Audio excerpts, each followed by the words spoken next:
Bueno, muy bien, buenos días. Vamos a empezar con la conferencia que tenemos previstas de economía circular. Como sabéis, esta es una estrategia de la Unión Europea, yo creo que fue el 2015 cuando empezaron acuñando todo este concepto de economía circular, que os explicará María Luisa y que todos vosotros conocéis, ¿no? Luego en el año 18, que fue yo creo el año pasado, ¿no? El año pasado se hizo aquí en España una cumbre relacionada con esta, donde sabéis que estuvo Obama y estuvo también patrocinada por una fundación internacional con mucha asistencia, y uno de los compromisos de María Luisa es de hacer de apóstol de este concepto de economía circular. Nosotros, que también creemos en esto del apostolado aquí en el club, pues yo creo que le hemos dicho que ella os lo dirá ahora, cuál es el apostolado que tiene, e incluso alguno de vosotros puede convertirse también en esto, ¿no? En una iniciativa para apoyar la economía circular, porque desde luego yo creo que ese es un tema importante para todos nosotros, el tratar esto. El mundo energético siempre ha estado muy consciente de este asunto y ahora estamos también en los residuos, en todo este campo de economía circular. María Luisa Castaño, yo creo que ya ha dado bastantes charlas aquí, es funcionaria del CIEMAT, ¿no? Y ha vuelto al CIEMAT después de una periplo donde ha estado incluida directora general de innovación dentro de lo que era el Ministerio de Economía. Entonces, ¿no? La innovación, como sabéis, ha estado en varios sitios, ¿no? En varios sitios dentro de ministerios, ha cambiado de ministerios, ha estado en industria. Ahora el CIEMAT está en el nuevo Ministerio de Tecnología, en un ministerio nuevo, ella ha ido cambiando. Luego, ya os digo, estuvo directora general, es química, ha trabajado en el CIEMAT muchos años al principio de su vida profesional, y ahora, que no es la parte final, pero en este momento está directora de energías renovables dentro del CIEMAT. Y ella os contará ahora esta historia de apostolado que yo os acabo de decir. Espero que os guste. Nosotros siempre, todas estas propuestas nos parecen bien, porque creo que es un deber apoyar este tipo de iniciativas y porque la Comunidad Europea lleva haciendo esto y pidiéndonoslo desde hace mucho tiempo. María Luisa, tú. Gracias Arcadio. ¿No? Sí, me escucháis bien. Buenos días, participantes en esta jornada que, como bien dice Arcadio, casi es de apostolado, y vais a entender por qué, ¿no? En primer lugar, pues yo estoy encantada de venir al Club Español de la Energía, y yo creo que este aforo está tan nutrido no por mí y por la conferencia, sino porque la capacidad de convocatoria del club es siempre muy interesante. Y vais a entender por qué la agradecida soy yo, ¿no? Y la razón fundamental es que hace, a ver si esto pasa, pues mejor así. En el verano del año 2018 se celebró en Madrid algo que probablemente muchos de vosotros conozcáis. Me vais a permitir que os tutee porque me siento más cómoda hablando así. Se celebró la primera cumbre sobre innovación tecnológica y economía circular. Tuvo muchísimo eco y se anunciaba como una cumbre donde iban a participar 4 premios Nobel, y efectivamente fueron, entre ellos el 44 presidente Barack Obama. Y fue un evento, una cumbre que se organizó por la Fundación Advanced Leadership Foundation, que preside Juan Verde, que fue el asesor de Obama, y que además de la cumbre se hizo algo, yo creo que muy inteligente. Las cámaras de comercio, en colaboración con el Fondo Social Europeo, anunciaron la selección de 300 líderes que quisieran durante un año hacer este apostolado, es decir, dar conferencias en materia de economía circular. Y yo presenté mi candidatura, la verdad sin mucha confianza, pero pensando, bueno, si puedo ser útil, y me seleccionaron. Hubo 1.200 candidaturas y me seleccionaron. Y mi compromiso es, igual que el de otros 300, durante un año, de junio del 2018 a junio del 2019, hacer esto. Es decir, dar una conferencia De manera que ellos estiman, la Fundación estima que 300 líderes multiplicado por 10 conferencias, que es nuestro compromiso, a una media de 100 participantes por conferencia, imaginaros la gente que escucha sobre economía circular. Absolutamente altruista, y todos los líderes estamos felices y contentos porque nos hemos incluido en nuestro currículum que hemos sido seleccionados. Casi lo lleva cumplido, ya lleva 8, ¿no? Eso es bueno, y desde aquí, pues bueno, voy a intervenir también en Genera, hablando de lo mismo, al 28 de febrero, y bueno, eso no significa que llegado junio yo tenga que parar de hacer esto. Si alguno de los que estáis en la sala creéis que para vuestra organización, institución, esta conferencia puede ser útil, se trata de abrir los ojos frente a la economía circular. Esta presentación no tiene ni recetas mágicas ni soluciones a la medida, pero sí hablar de un concepto que en este momento yo creo que es un concepto muy nuevo, que se empieza a hablar, es para mi gusto como lo que vivíamos hace 3-4 años con la transición energética. Ahora ya nadie pregunta, todo el mundo asume que estamos en plena transición energética. Pues yo presupongo que en un tiempo no demasiado largo todos hablaremos de economía circular. Vale, ¿por qué se hace esto? Pues Juan Verde, que es el presidente de esta fundación, se apoya siempre en un proverbio chino que la verdad es que es muy, muy significativo. Dice que si uno tiene planes a un año, pues lo mejor es que siembre arroz. Ahora, si los planes ya son a 10 años, pues hombre, a lo mejor es preferible sembrar árboles. Y desde luego, si tus planes son a 100 años, lo mejor es que eduques a tu comunidad. Luego, este es el objetivo de la ponencia. Hacer que exista una línea de pensamiento en torno a la economía circular.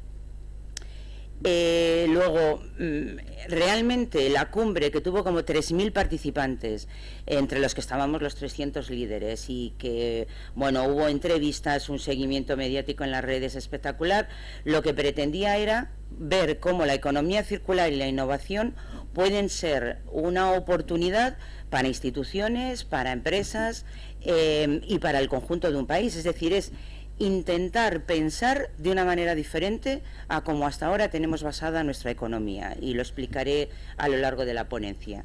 Y esto, cuando únicamente se hace en una cumbre, pues el eco de la cumbre puede ser como 2 semanas, 3 anteriores, y vamos a imaginar 2 meses posteriores, y ahí se queda. Sin embargo, seguimos hablando de la cumbre, porque cada uno de nosotros estamos cumpliendo nuestra misión. En esa cumbre, en la que participaron todos los partidos políticos, varios ministros, lo abrió Manuela Carmena, y ya os decía, o sea, es que aparecieron, hay una página web, podéis, si queréis, además están los vídeos en YouTube.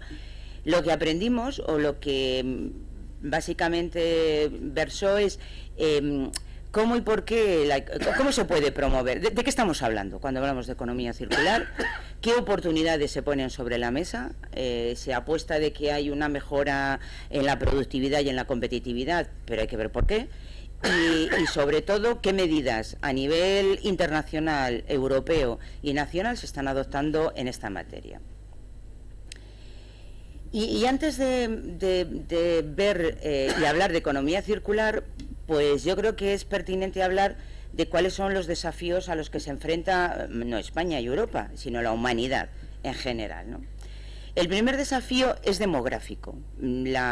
O sea, el crecimiento de la población es imparable, eso es evidente, y sobre todo va acompañada de flujos migratorios hacia la urbanización, ¿no? O sea, la redistribución de personas en los asentamientos pues tiende hacia llegar hacia zonas urbanas, ¿no? Con lo cual las ciudades se están convirtiendo cada vez más en los núcleos de peso, que llevan asociado otros 2 desafíos.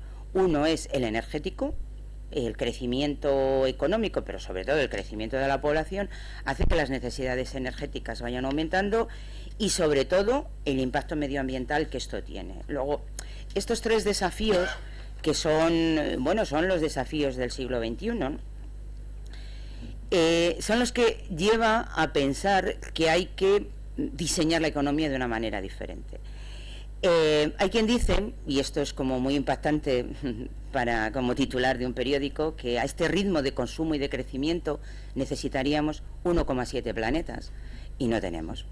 Luego tendremos que hacer algo. Y lo que es más importante es que creo que esta generación, la nuestra, la que estamos viviendo ahora, es la primera que tiene estos datos, que es consciente de este consumo exacerbado, ¿no? Y crecimiento, no digo que descontrolado, pero sí con unos patrones insostenibles.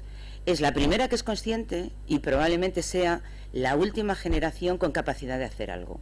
Porque de no hacer algo ahora, y en materia de cambio climático esto se habla, ¿no? Si ahora no hacemos algo, la temperatura del planeta se incrementará. Y bueno, así con el resto de cosas. Luego, estos desafíos tienen, yo creo que dos elementos muy llamativos. Uno es que se produce una presión insostenible sobre los recursos naturales. Y cuando hablo de recursos naturales no me refiero solo al agua, sino que me refiero a minerales, es decir, estamos incrementando las necesidades de recursos finitos en el planeta y esta demanda también está presionando sobre la necesidad de disponer de recursos energéticos, porque mientras no se diga lo contrario, o tenemos energía o los crecimientos no se producen, ¿no? Luego, a esto nos enfrentamos. Y nos enfrentamos a esto y entonces lo que podría de alguna manera paliar este crecimiento que es insostenible es el concepto de desarrollo sostenible, que probablemente hayáis oído hablar de él y que luego me volveré a referir. El desarrollo sostenible no hace nada más que satisfacer las necesidades de la generación que lo está demandando, pero sin comprometer las necesidades de generaciones futuras, porque tendrán el mismo derecho a disponer de los recursos que nosotros. Luego, este desarrollo sostenible, que no es que pierda confort, ni competitividad, ni reduzca nuestras necesidades, sino que las cubre teniendo en cuenta generaciones futuras. Se basa en tres conceptos: el de bioeconomía, es decir, el uso de productos con base bio, los recursos biológicos; la economía verde, que contempla la protección del medio ambiente y sobre todo las emisiones bajas en carbono. Esto yo creo que está muy relacionado con la transición energética; y sobre todo el concepto de economía circular, que utiliza ecología industrial, análisis del ciclo de vida, producción de bienes y servicios con el menor volumen de recursos naturales. Y teniendo en cuenta estos tres elementos, que son la base del desarrollo sostenible, nunca sé si es adelante o hacia atrás, pues realmente nos planteamos qué es entonces la economía circular. Es una estrategia económica, lógicamente, es una estrategia económica que trata de utilizar el menor consumo de recursos naturales, restaurando al planeta lo que sea posible al final de su ciclo de vida, moviendo hacia el uso de fuentes de energía que sean renovables. Luego, si analizamos esta frase, que es muy simple, ¿no? Es decir, yo crezco económicamente, diseño una estrategia, pero no utilizando, sin preocuparme, los recursos naturales que están a mi alcance, sino tratando de minimizar esos recursos.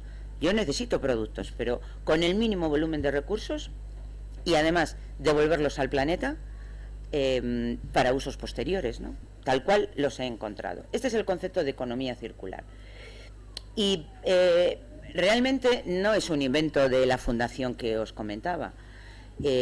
Como os decía, la ONU desarrolló, parece que el año 2015 fue la confluencia de astros, porque en el año 2015 las Naciones Unidas aprueba la Agenda 2030 sobre desarrollo sostenible, contempla 17 objetivos, uno de ellos la energía, reducción de la pobreza, bueno, los 17 objetivos, el mismo año que la cumbre, la COP21 de París, alcanza el acuerdo histórico, que todavía estamos viviendo de su implementación, pero en ese mismo año, donde se trata de establecer criterios para luchar contra el cambio climático. Y ese mismo año, la Unión Europea, que lo comentaba antes Arcadio, ya hablábamos, ¿qué año fue? Pues fue el año 2015.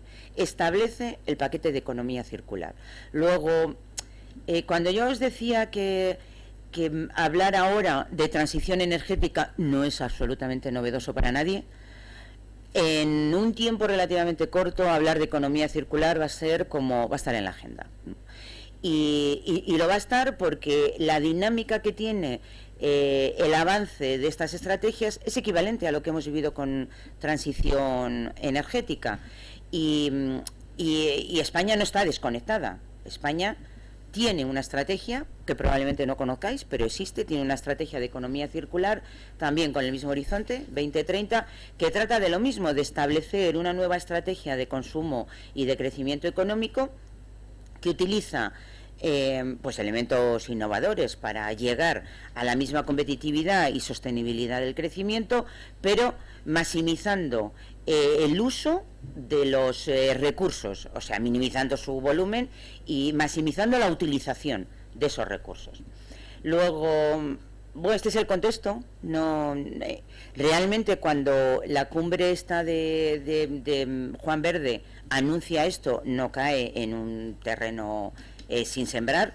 Europa acoge esta cumbre absolutamente convencida y España también, ¿no?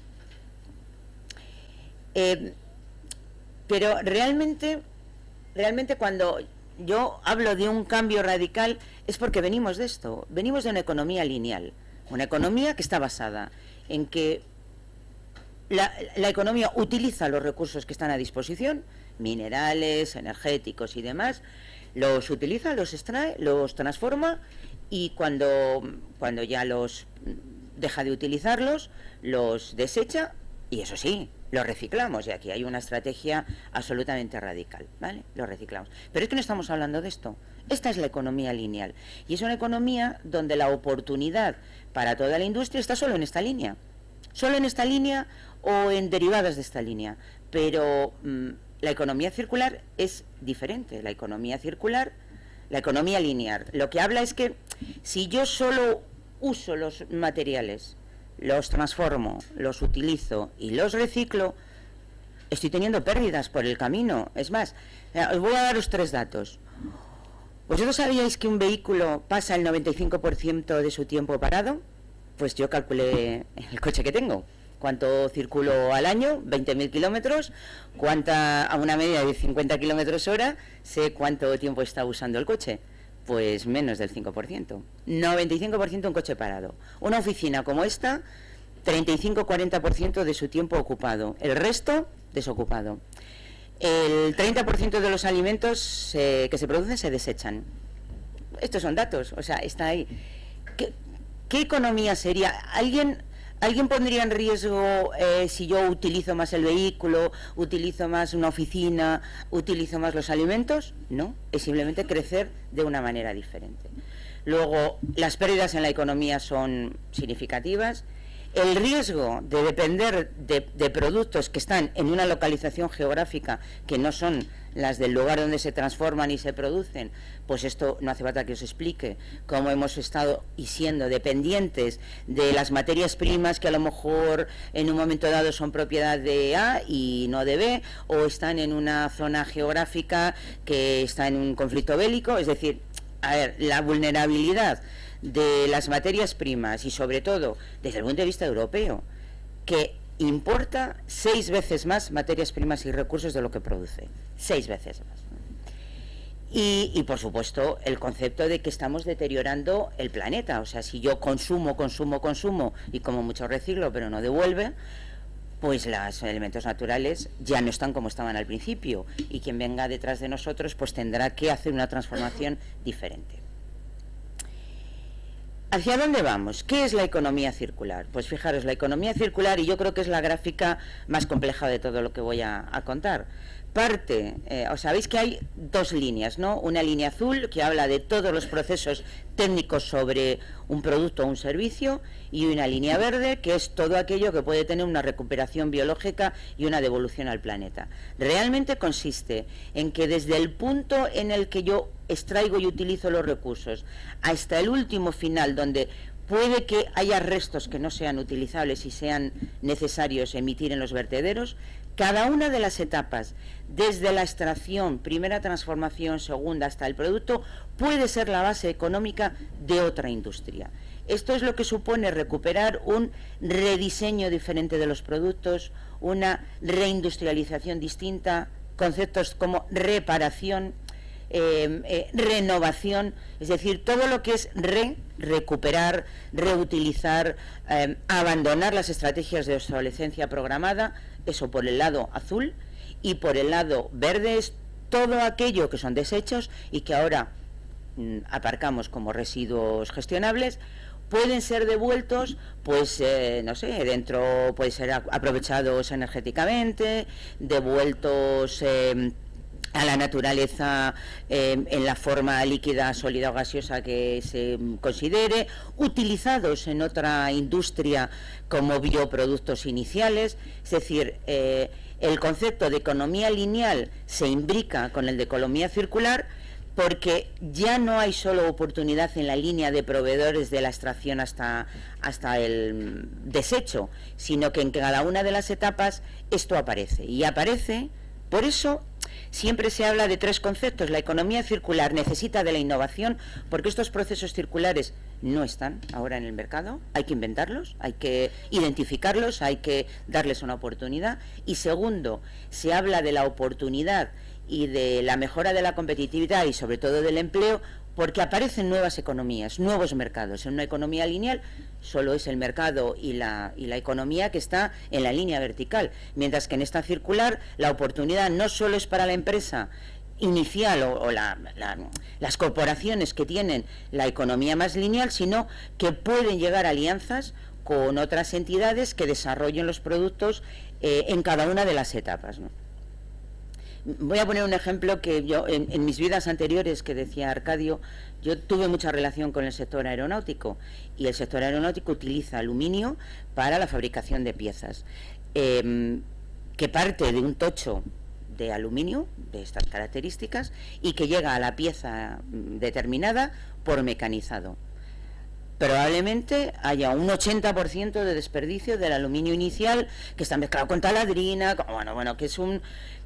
Es decir, a lo mejor esa industria no tiene más remedio que utilizar y partir de ese aluminio, y lo digo porque supongo que no hay ningún aeronáutico aquí y que a lo mejor si meto la pata no os vais a dar cuenta, pero quiero decir que su proceso está determinado por la pieza final y sus tolerancias.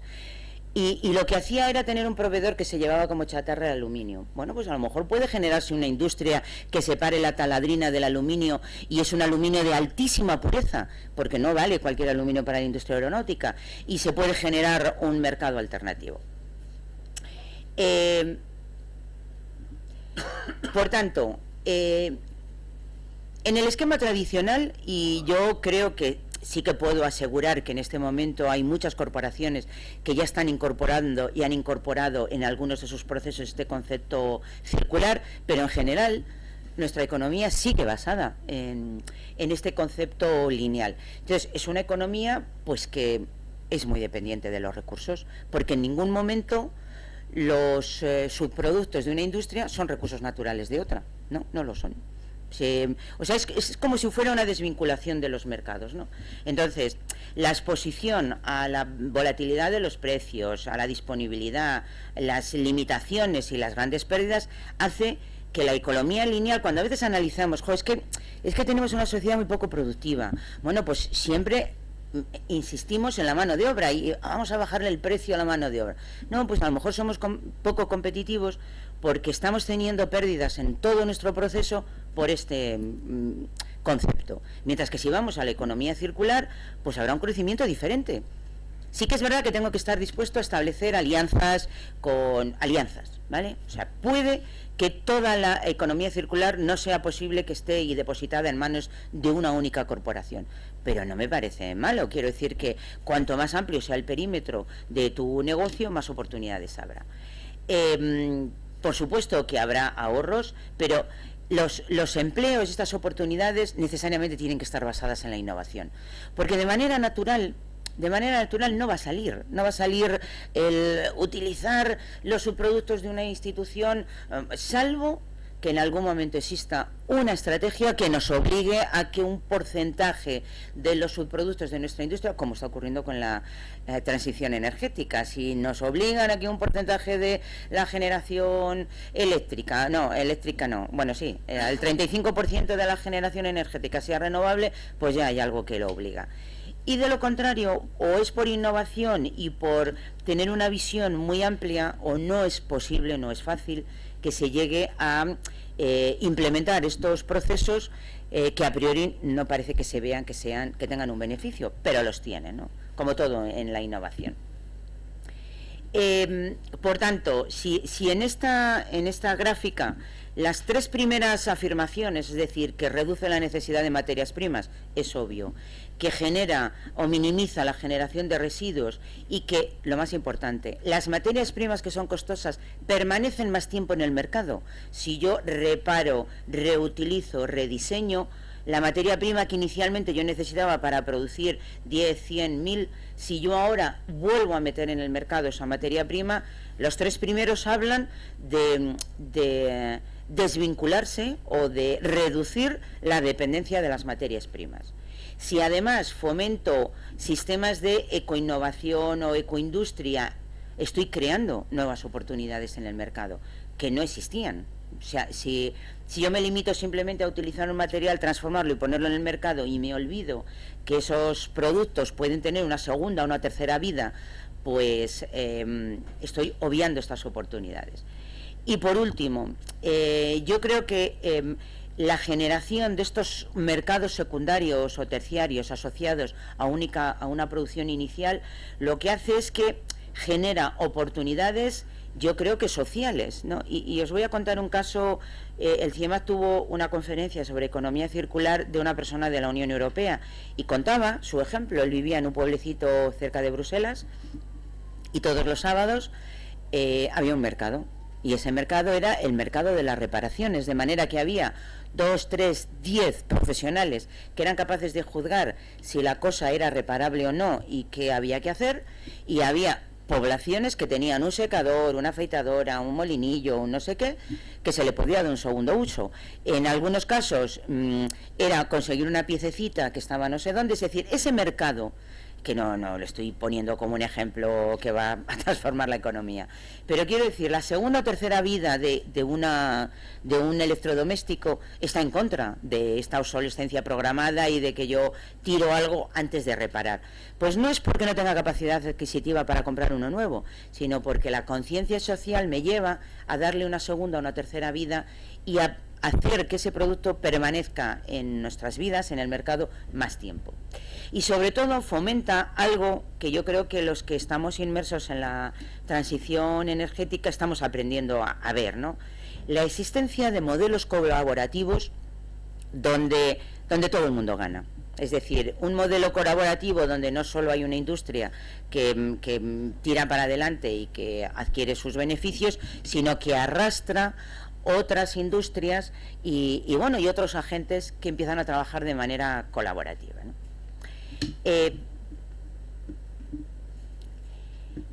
Existen algunos casos de éxito y la verdad es que la ponencia, debo deciros que esta ponencia no la he elaborado yo, es la ponencia estándar, ¿no? Es la ponencia estándar. Y sí que es verdad que había algunos ejemplos que estaban asociados a los sponsors de la conferencia y yo los he quitado, porque me parece que si la empresa A hace esto o la empresa B, pues no me lo parecía que yo tuviera que hacer publicidad de ellos. Pero sí que me parecía que tenía que traer algunos ejemplos que ilustraran de lo que estoy hablando.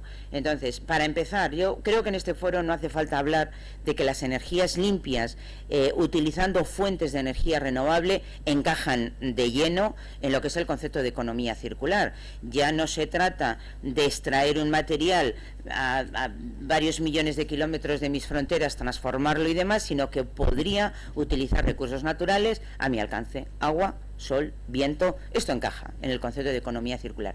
Pero incluso la propia producción de energías renovables tiene en el proceso de generar una pala, una nacel, una placa fotovoltaica. Todo ese proceso es un proceso industrial y tiene no solo la posibilidad de hacerlo menos contaminante, que es el segundo ejemplo, sino de hacer que de los subproductos de cada una de esas etapas de desarrollo tecnológico de los componentes puedan ser materia prima para otra industria, ¿no? Y se habla de reciclado de palas y de reutilización de las fibras de vidrio de las palas para otros usos, etcétera. En materia de procesos industriales, yo creo que esto es, bueno, es el gran reto, ¿no?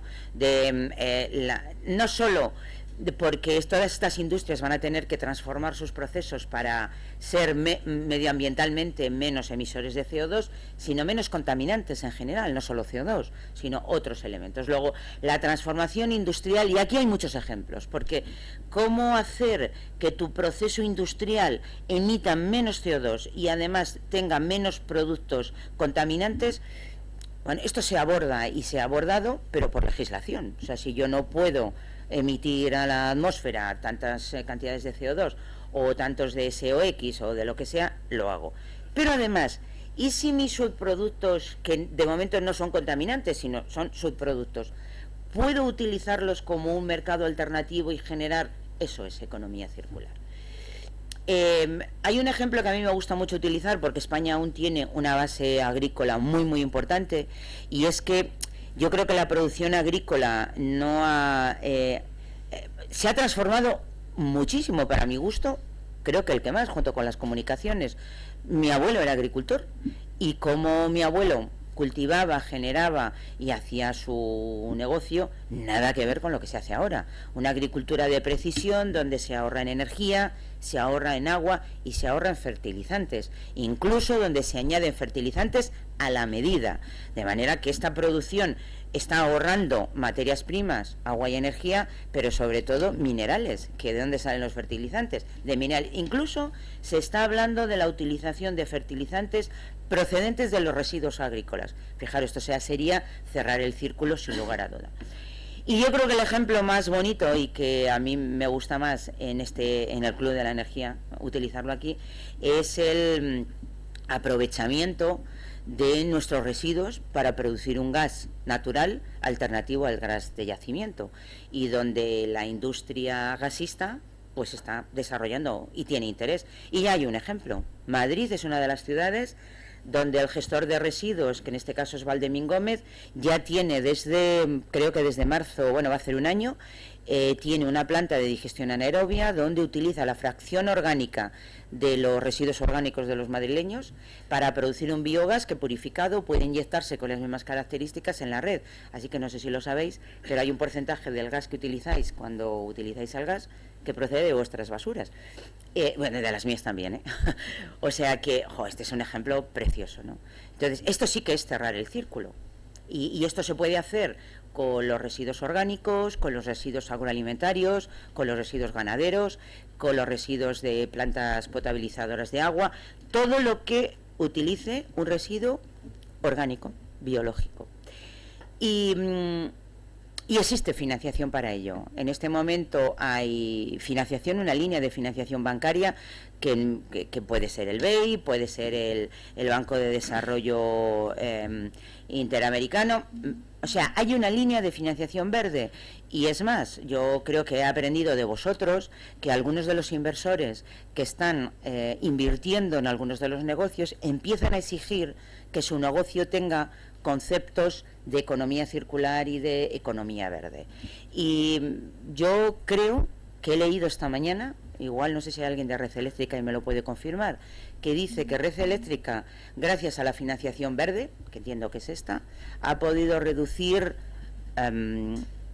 una parte de su financiación que procedía de otras fuentes. Pero bueno, esto me gustaría confirmarlo porque la noticia era un titular y no tenía mucha más precisión sobre ello, ¿vale? Estos son los actuales, es la única vez que la voy a utilizar, estos son los colaboradores de esta cumbre y bueno, las empresas que estuvieron trabajando en torno a economía circular, algunos de los cuales pues ya tienen estrategias en sus corporaciones. Yo desde aquí, y este es el final de mi ponencia, simplemente me ofrezco, como me he ofrecido antes a si consideráis que esta ponencia, el contenido, encaja bien en vuestra estrategia para abrir los ojos a alguien como parte de algo mucho más grande y que alguien vaya a contaros, estoy a vuestra disposición. Mis coordenadas las tiene el Club de la Energía y pues, supongo que es que no he traído tarjetas para todos. Estoy a vuestra disposición. Lo mismo que estoy a vuestra disposición, yo creo que tenemos tiempo como para abrir un debate. La ponencia no es mucho más larga, es esto, pero yo qué sé, aprenderé de vosotros y podemos pensar juntos algo más sobre esto, ¿no? Muy bien. Y nada más, muchas gracias. Muy bien. Como veis, María Luisa hace bien el apostolado, ¿no? Le pone corazón y le pone siempre a todo, ¿no? Pero esto también, ¿no? Yo creo que... y además tienes bastante clientela aquí, ¿no? Para expandir, ¿no? Porque la clave de esto es expandirlo, ¿no? Expandirlo como... yo comentaba con ella que Daniel Calleja, que es el director general de Medio Ambiente de la Comunidad Europea, que es español, que yo creo que fue el que vino a presentar estas cosas, pues la clave que le da a todo el mundo es, oye, ¿cómo esto se divulga, ¿no? ¿Cómo esto, no solo la estrategia de residuos, sino todo este concepto de economía circular, ¿no? Y eso es una buena pregunta. Ella decía que había una cosa reciente, pero yo he visto hoy una noticia que se van a desmontar 2 parques eólicos y ponerlos a venderlos y volver a hacer cosas, ¿no? De los antiguos de 150 kilovatios, con lo cual hay reutilización incluso de todo este tipo de cosas y negocios para hacer esto. Incluso un socio de aquí de los nuestros se dedica a hacer esto, la parte inversa, ¿no? De las cosas. Una vez que quieres desmontarlo, pues lo pone en circulación, no sé lo que hace, si lo subasta, y algún artículo ha sacado aquí. Bueno, si queréis alguna pregunta de cualquier tipo, ¿no? De ayudar, cómo se podía hacer algo más, María Luisa siempre contesta todo, o quien quiera en la propia sala, ¿no? Venga, Agustín, que te veo con ganas de preguntar, ¿eh? Bueno, de preguntar. La transformo en forma de pregunta, María Luisa, pero primero te quiero felicitar por ser apóstol del tema de la economía circular, pero hay una cosa que yo me vengo planteando ya hace tiempo, y es que no cabe duda que estamos asistiendo al inicio de un cambio cultural con K, de forma de vida, de manera de enfocar, aprovechar los recursos humanos, etcétera. Yo echo de menos, y la pregunta es si a ti te pasa igual, que lo que ya ocurrió al inicio de los 70, por iniciativa de un tal Aurelio Peccei, fundador del Club de Roma, que gracias a los informes al Club de Roma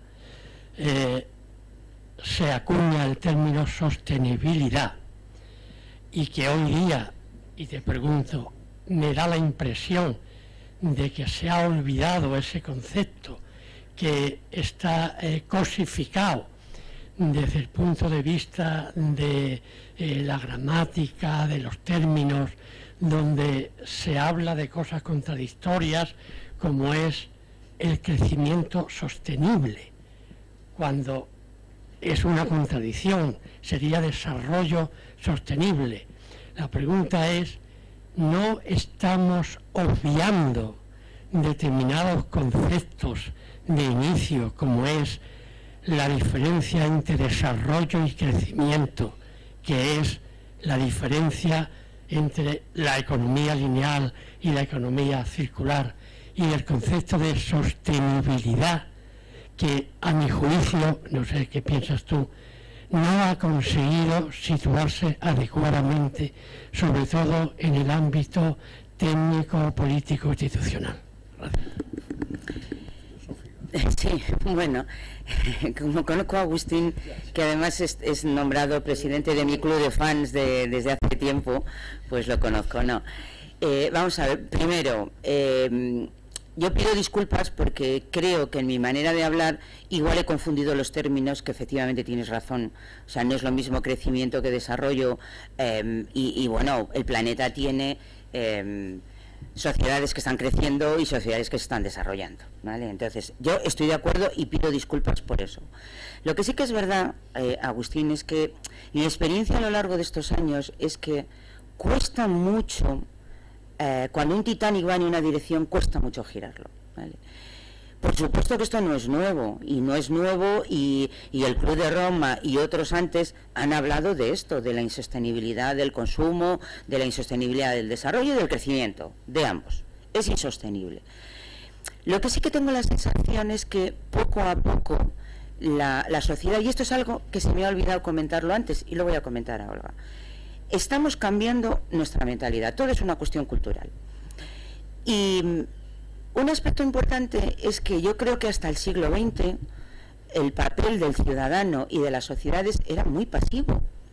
O esto me lo decía mi gobierno, o si no, yo no hago nada, yo espero aquí. O, bueno, esto son las grandes empresas las que lo hagan. Y cada vez más, tanto en el concepto de transición, como en el concepto de economía circular, como en todo, empiezan a aparecer agentes que habían sido pasivos. Y un agente principal somos los ciudadanos, soy yo misma como persona. Puede que sea incapaz de hacer algo en economía circular, porque ni tengo capacidad legislativa, ni tengo capacidad empresarial, no tengo una empresa, pero puedo hacer esto que estoy haciendo. Entonces, el papel del ciudadano como consumidor, como usuario, como ciudadano, que cambia su conciencia, que yo qué sé, no sigáis mi ejemplo, pero yo tengo en casa 5 contenedores que los tengo que enumerar porque quien llega a mi casa no sabe cuál es cuál, porque no los tengo de colores, ¿no? Entonces, esto está cambiando, Agustín, y cuando me hablas del siglo XX, pues nadie entendía que el ciudadano era capaz de hacer cosas, no en solitario, sino unidas a las corporaciones y unida a la administración. Entonces, para mí en este momento se abre un triángulo que no había visto hasta entonces, no había visto hasta ahora, y es que esto necesita un impulso de las administraciones, no me cabe ninguna duda. Por eso yo he hablado del nivel internacional, el nacional, el europeo, cosa que antes no existía, ahora hay una confluencia en esto. 2, significa un convencimiento de las instituciones y de las corporaciones. Por eso he sacado muy rápidamente que hay detrás sponsor. Esto no es solo la fundación de Obama, hay sponsor que habéis reconocido todos. Y 3, que nosotros, los que estáis hoy aquí, también podéis hacer cosas.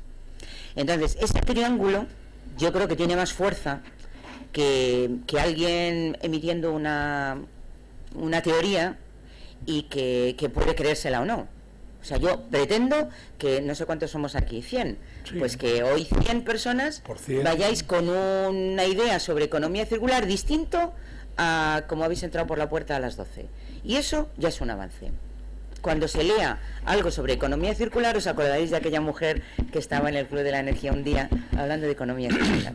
Pero también las administraciones, María Luisa, un poco en lo que ella decía, como en lo que Agustín, como el Club de Roma, crean conciencia, ¿no?, en esto.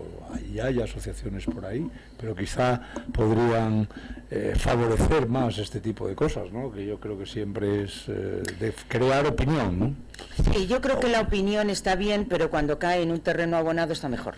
Y yo creo que en este momento hay elementos que me inducen a pensar que lo mismo, y es la tercera vez que lo repito, lo mismo que de transición energética ya nadie habla, porque todo el mundo lo asume, economía circular es aún un concepto muy incipiente, algo en lo que hay que generar una línea de pensamiento, puede que no sea una realidad tanto como nos gustaría, pero lo va a acabar siendo.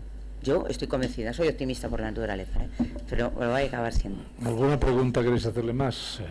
O comentarios, tenemos hasta la 1, 10 o tal minutos, tenemos 2 voluntarios aquí. Decir el nombre y preguntarle lo que queráis o el debate en este asunto, ¿no?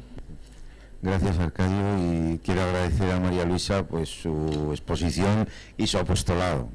Soy Joaquín Nieto, el director de la oficina de la OIT para España, y quería hacerte una sugerencia, y es que cuando haces el listado de beneficios de la economía circular, puedes añadir uno, el empleo.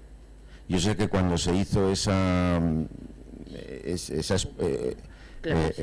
presentación, pues todavía igual no teníamos datos concluyentes sobre el impacto sobre el empleo.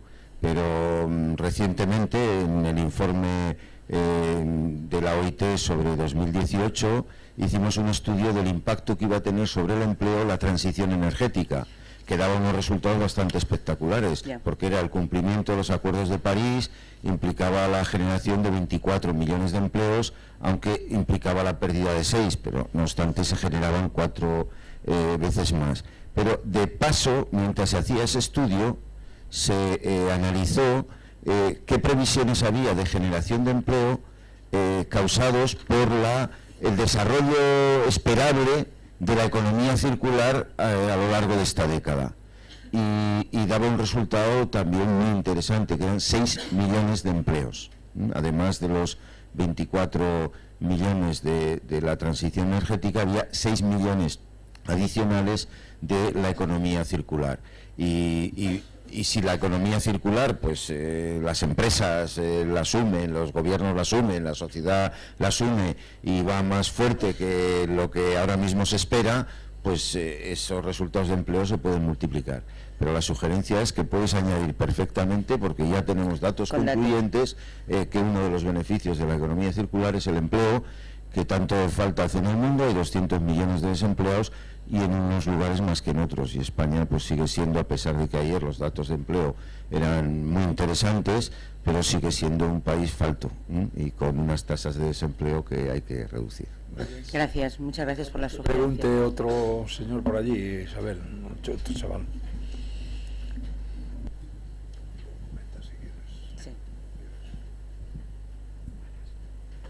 Bueno, mi nombre es Juan Manuel Valverde, trabajo para un centro de investigación y desarrollo en economía circular, y mi pregunta a María Luisa es, primero, agradecerle por supuesto la ponencia, porque al final es verdad que es necesario que vayáis un poco inculcando lo que es la economía circular dentro de todo, de la parte de la energía, la parte de la sociedad y demás, y que el trabajo que estáis haciendo es fundamental. Pero como directora de la parte de energía del CIEMAT te quería preguntar, hablamos mucho de la transición, hablamos del cambio, y mi pregunta es, ¿qué cambios habéis hecho en el CIEMAT o qué crees tú que se está haciendo desde el área que diriges que tenga relación con la economía circular, con el cambio de transición del que hablamos? Buena pregunta, sí. Voy a responder a esta, que la tengo aquí más cerca, y luego hablamos un poco del empleo. Pues mira, el primer cambio es que una de las divisiones del Departamento de Energía, bueno, vamos a ver, el Departamento de Energía en este momento recorre investigación sobre todas las fuentes de energía.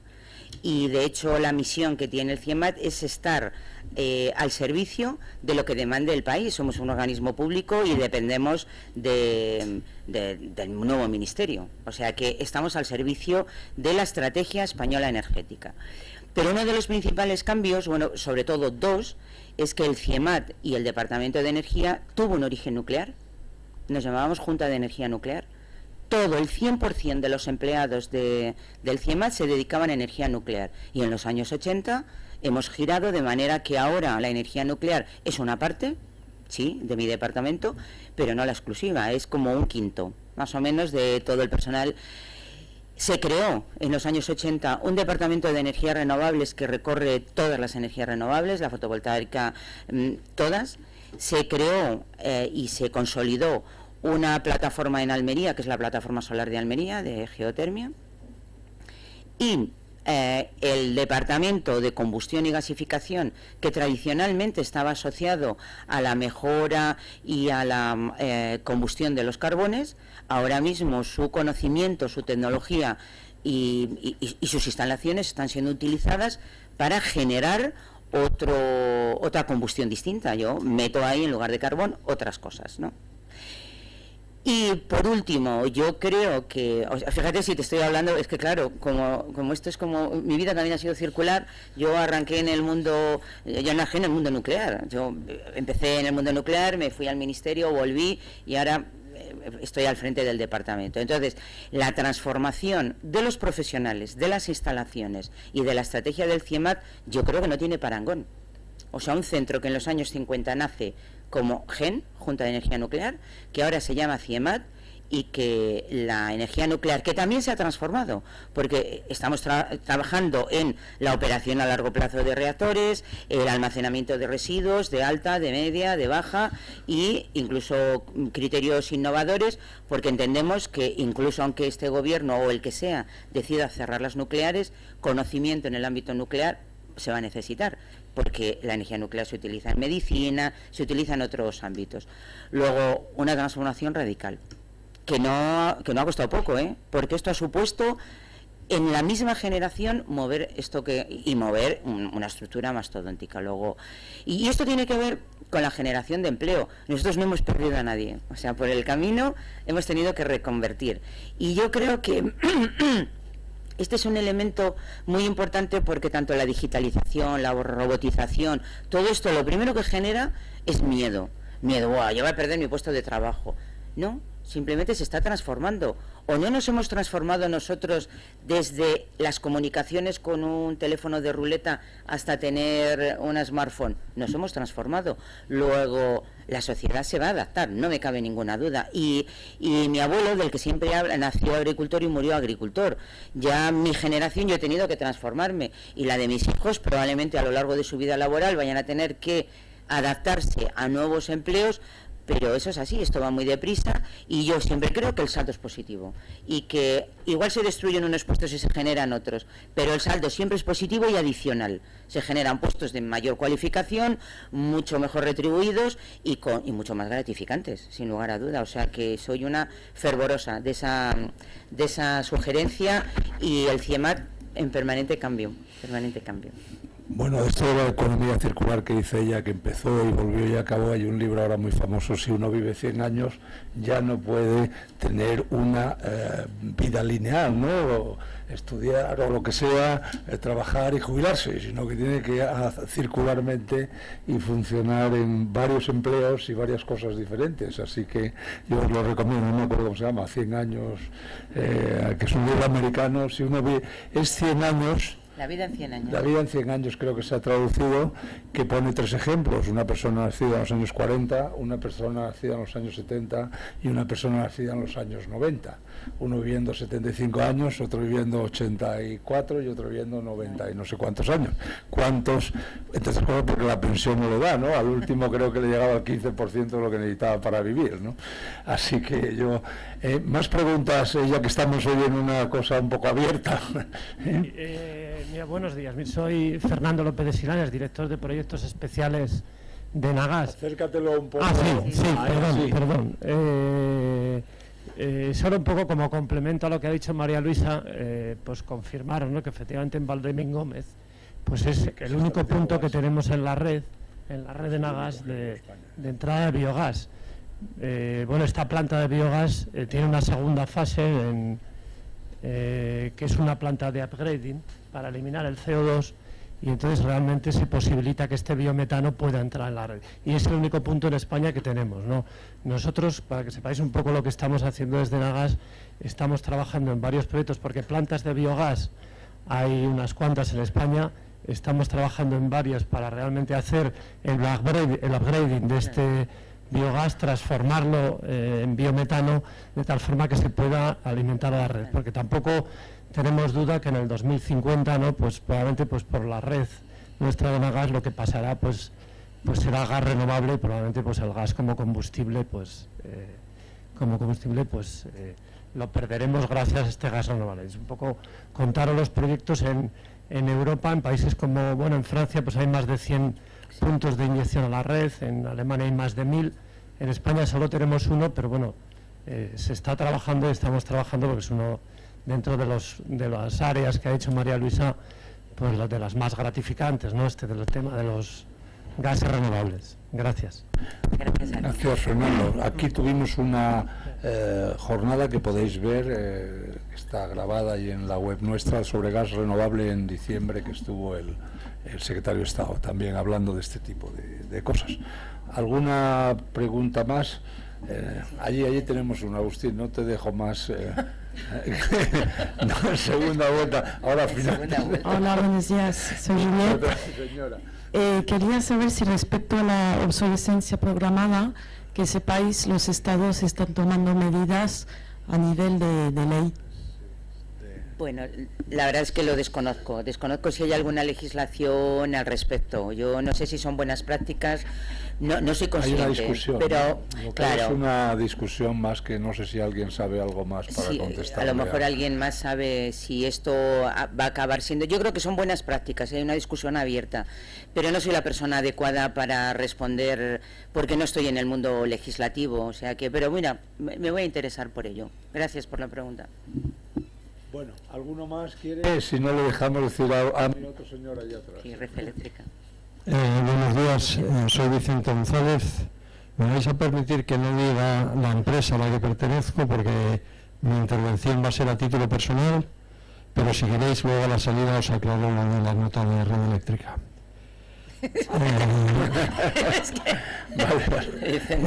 Mi intervención es, bueno, yo, María Luisa me conoce, ya empiezo a estar mayor y tengo sensación de haber predicado durante muchos años en el desierto. Y no sé si estamos a tiempo de seguir predicando en el desierto, ¿no? Tanto en transición energética como en innovación.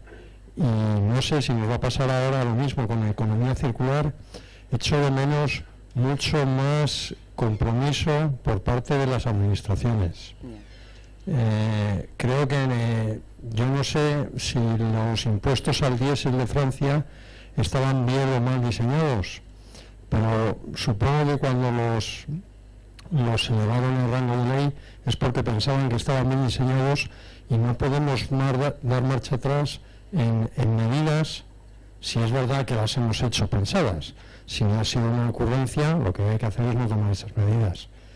Y tengo la sensación de que cuando hablamos de oportunidades de negocio, de mercado y de empoderar al cliente final y al ciudadano, de alguna manera las administraciones están trasladando una responsabilidad que sinceramente desde los ciudadanos creo que no somos capaces de asumirla lo suficientemente rápido. Entonces, no sé, quería ver si tenéis alguna impresión en este sentido o en otro. Dejamos a un par de ellos y luego le contestas. Hola, yo soy Nieves Cifuentes de Naturgy. Lo primero, María Luisa, enhorabuena porque me ha encantado la presentación.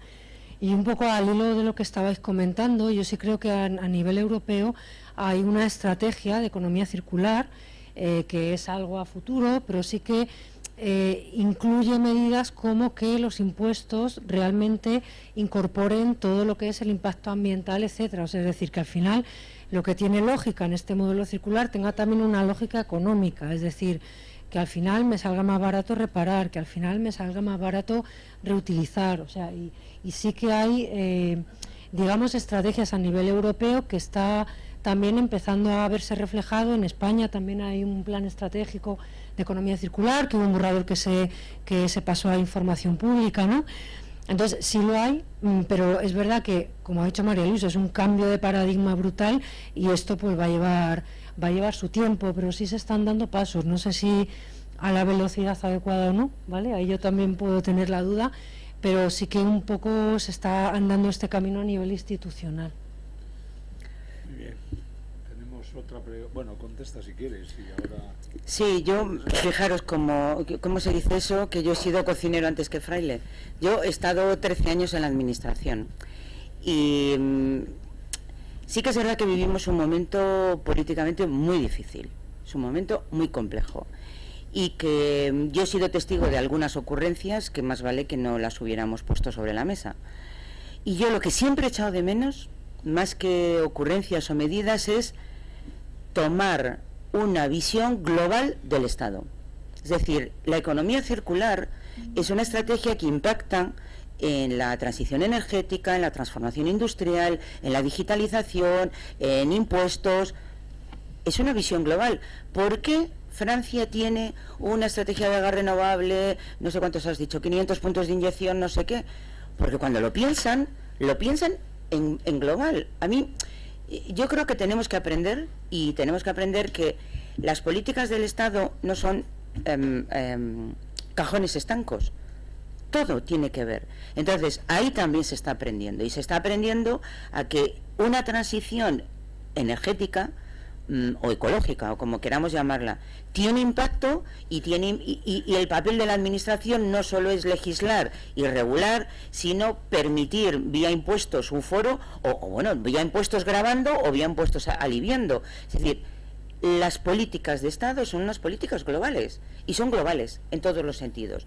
Esto hasta ahora no siempre ha sido posible. El que tenía la política, incluso la educativa, quien tenía la política educativa, este es mi compartimento, y yo el universitario, y yo el de I+D. Cuando yo estaba en la administración, yo siempre decía que la innovación es la política más amable del Estado, porque tiene que estar al servicio del resto de administraciones. Me da igual si hablamos de transporte, si hablamos de industria, si hablamos sanitaria. La política de I+D no es prioritaria en sí misma, es siempre que lo sea al servicio del resto. Pues eso es lo que nos falta. Nos falta una conciencia global del Estado.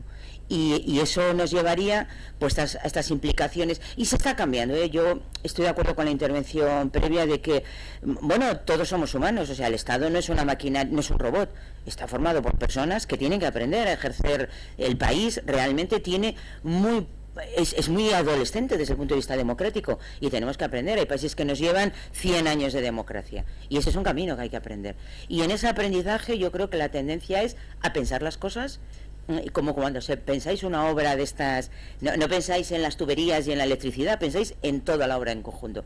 Estos cambios de paradigma suponen tocar muchas políticas simultáneamente, no solo una. Muy bien, vamos a dejar los dos últimos a estos dos señores para que acabemos y le contestas y cerramos el asunto. ¿Quién tienes tú el...? Agustín.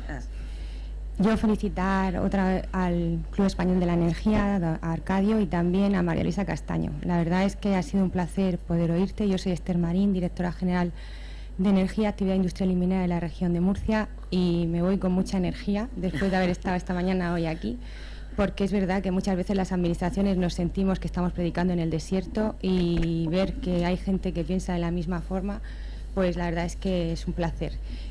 Aprovecho para, bueno, pues ya le pediré tu contacto a Arcadio para si puedes venir a visitarnos a la región de Murcia.